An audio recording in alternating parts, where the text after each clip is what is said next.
Friends स्वागत Bengali home किचेने। आशा करी आपनारा सबाई भालो आछेन सुस्थ आछेन।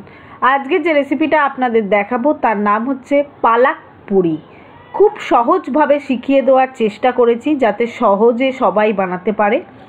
এই ধরনের নতুন নতুন রেসিপি শিখতে হলে অবশ্যই আমার চ্যানেলটাকে সাবস্ক্রাইব করতে হবে আর সাবস্ক্রাইব বাটনের পাশে বেল বাটনটাকে প্রেস করে দিতে হবে যাতে আমি যখনই কোনো নতুন এরকম ভিডিও আপলোড করব আপনাদের কাছে যেন একটা নোটিফিকেশন যায় আর সেটা দেখে চটপট আপনারা রেসিপিটা ট্রাই করতে পারেন। খুব সহজ পদ্ধতিতে শিখিয়ে দিয়েছি। এটা আপনারা ব্রেকফাস্টে খেতে পারেন, লাঞ্চে খেতে পারেন বা কোনো উপোসের দিনও খেতে পারেন নিরামিষ। খুবই সহজ পদ্ধতিতে শিখিয়ে দিয়েছি এবং খুব টেস্টি হয়। এর সাথে যে আলুর তরকারিটা পরিবেশন করেছি সেটা কিন্তু অলরেডি আগে আমার চ্যানেলে আছে, আমি তার ডেসক্রিপশন বক্সে লিঙ্কটা দিয়ে দেবো সেই রেসিপিটার। পালক পুরি বানাতে কি কি ইনগ্রেডিয়েন্টস লাগছে চলো দেখিয়ে দিই। লাগছে আটা, এটা আমি পুরো আটায় করেছি। লাগবে স্বাদ মতো নুন আর লাগবে পালং শাক। পালং শাকের পাতাগুলো খালি নিতে হবে, ওপরের ডাঁটিগুলো নিলে হবে না, তাই পাতাগুলোকে ভালো করে ধুয়ে রাখতে হবে। এবার লাগবে হিং, গোটা আজওয়াইন মানে জোয়ান, আর লাগবে আদা আর কাঁচা লঙ্কা। আদা আর কাঁচা লঙ্কা দিয়ে আমাদের পালং শাকটাকে বেটে নিতে হবে। আর লাগবে হচ্ছে সাদা তেল। সাদা তেল ডোটা মাখতেও লাগবে আর ভাজতেও লাগবে। এটা আমি লুচির মতো ভেজেছি, আপনারা চাইলে রুটিও বানিয়ে খেতে পারেন। এবার আমি একটা মিক্সির জার নিয়ে নিয়েছি। মিক্সির জারে পালং শাকগুলোকে দিয়ে দেবো, পাতাগুলোকে ভালো করে ধুয়ে, আর এতে আদা আর কাঁচা লঙ্কাটা একবারে একসাথে দিয়ে বেটে নেব। আর ঝালটা আপনাদের টেস্ট অনুযায়ী দেবেন।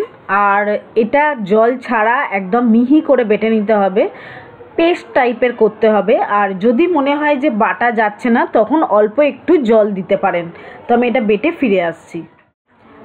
আমার পালং শাকটা বাটা হয়ে গেছে। এবার আমি আটা নিয়ে নিয়েছি একটা বাটিতে। যতগুলো বানাবেন সেই হিসেবে আপনারা আটা নেবেন। আর আমার ইনগ্রেডিয়েন্টসের ডিটেলস কিন্তু ডেসক্রিপশান বক্সে দেওয়া থাকে, প্লিজ চেক করে নেবেন কত কী পরিমাণ নিয়েছে এবং কি কি নিয়েছি। আমি আটার মধ্যে দিয়ে দিলাম স্বাদ মতো নুন, আজওয়াইন মানে জোয়ান, আর দিয়ে দিচ্ছি হিং। হিংটা দেবেন, হিংটা দিলে টেস্টটা বেশ ভালো হয় কচুরির, অবশ্যই হিং দেবেন। আর এর মধ্যে এবার দিয়ে দিচ্ছি পালং শাক বাটাটা। পালং শাক বাটাটা দিয়েই কিন্তু আমাদের আটাটা মাখতে হবে। আর যদি মনে হয় অল্প একটু জল দিতে হবে তখন অল্প একটু জল দেবেন, তবে আমার মনে হয় জল না দেওয়াই ভালো। মিক্সিটা ধুয়ে একটু জল দিতে হবে, সেই জলটা দিলেই হবে। এবার আমি সাদা তেল দিলাম, দিয়ে এটা ভালো করে মেখে নিতে হবে। যেরকম আমরা আটা মাখি ঠিক সেই রকম মেখে নিতে হবে। বেশি পাতলাও মাখলে হবে না, বেশি শক্ত ডো মাখলেও হবে না। যেরকম আমরা লুচির ডো মাখি সেরকম লুচির ডোয়ের মতনই এটা আমায় মেখে নিতে হবে। আর এটা যদি খাস্তা করতে চান এতে অল্প একটু চিনিও দিতে পারেন, চিনি দিলে খাস্তা হয়। মোটামুটি ডোটা আমার মাখা হয়ে গেছে। এবার এটা তেল মাখিয়ে কিছুক্ষণ আমাদের রেস্ট করতে হবে, প্রায় 10 থেকে 15 মিনিট এটা চাপা দিয়ে রেখে দিতে হবে। তারপর এটা বেলে আমাদের ভাজতে হবে। তো আমি 15 মিনিট বাদে ফিরে আসছি।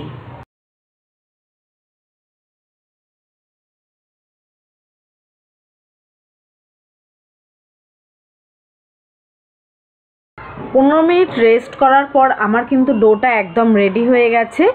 এবার এটা আমি ছোট ছোট করে লুচির আকার মানে লুচির লেচির আকারে কেটে নিচ্ছি। আপনারা যদি রুটি করতে চান তাহলে বড় বড় লেচি করতে পারেন, বা এটা দিয়ে আপনারা পরোটাও করতে পারেন। যা ইচ্ছে আপনারা সেরকমভাবে বানিয়ে খেতে পারেন। কেউ হেলদি হিসেবে খেতে গেলে এটাতে অল্প তেল দিয়ে বা অল্প রুটি করে মানে বড় বড় রুটি করেও খেতে পারে, চাটুতে শেখে, তাহলেও কিন্তু এটা হেলদি হয়ে যাবে। আর পালং শাক তো এমনিই ভালো স্বাস্থ্যের পক্ষে। তো লেচিগুলো কাটার পর আমি একটু গোল গোল করে পাকিয়ে নিচ্ছি, নিয়ে এবার এটা বেলে ভাজতে হবে। যেরকম আমরা লুচির মতো বেলি সেরকম লুচির মতনই বেলে নিতে হবে। বেশি পাতলাও নয়, বেশি মোটাও নয়। যেরকম লুচি আমরা বেলি ঠিক সেরকম হালকা হাতে বেলে নিতে হবে। অবশ্যই জানিও আমার এই রেসিপিটা কেমন লাগলো। আর এই রেসিপিটা যদি ভালো লেগে থাকে অবশ্যই একটা লাইক করবে। তোমাদের লাইক পেলে আমরা উৎসাহ পাই আরও নতুন নতুন ভালো ভালো রেসিপি তোমাদের সাথে শেয়ার করার জন্য। আর শেয়ার করবে বন্ধু এবং ফ্রেন্ডসদের মাঝে যাতে এই রেসিপিটা আরও অনেকে শিখতে পারে। আমার এখানে মোটামুটি 20টা মতো পুরি হয়েছিল আমি যে ইনগ্রেডিয়েন্টসগুলো নিয়েছি তাতে। এবার তোমরা মেজারমেন্ট করে সেই হিসেবে জিনিসগুলো নিয়ে বানাবে, যত বেশি বানাবে সেই অনুযায়ী ইনগ্রেডিয়েন্টসটা বাড়াতে থাকবে।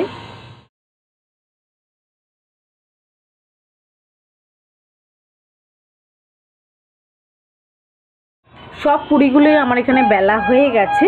এবার আমি এগুলোকে ভাজবো। ভাজার জন্য আমি কফি কাপের 1 কাপ তেল কড়াইতে দিয়ে দিয়েছিলাম। তেলটা যখন গরম হবে তারপর একটা একটা পালাক পুরি দিয়ে আমাদের ভেজে নিতে হবে, ঠিক লুচির মতো। কেউ কড়া ভাজা খেতে ভালোবাসে, কেউ হালকা ভাজা খেতে ভালোবাসে, তো যে যেরকম পছন্দ করো সেইভাবে ভেজে নিতে হবে। আর এর সাথে যে তরকারিটা পরিবেশন করেছি সেই তরকারি আলুর তরকারি, সেটা কিন্তু আগেই আপলোড করা আছে আমার চ্যানেলে। আমি তার রেসিপির লিঙ্কটা ডেসক্রিপশান বক্সে বা ভিডিওর লাস্টে কার্ডে দিয়ে দেবো, তোমরা দেখে নিতে পারো। বা এটার সাথে ছোটো আলুর দমও কিন্তু খুব ভালো লাগে। ছোটো আলুর দমের রেসিপিও আমার চ্যানেলে আপলোড করা আছে, তোমরা সেটাও দেখতে পারো।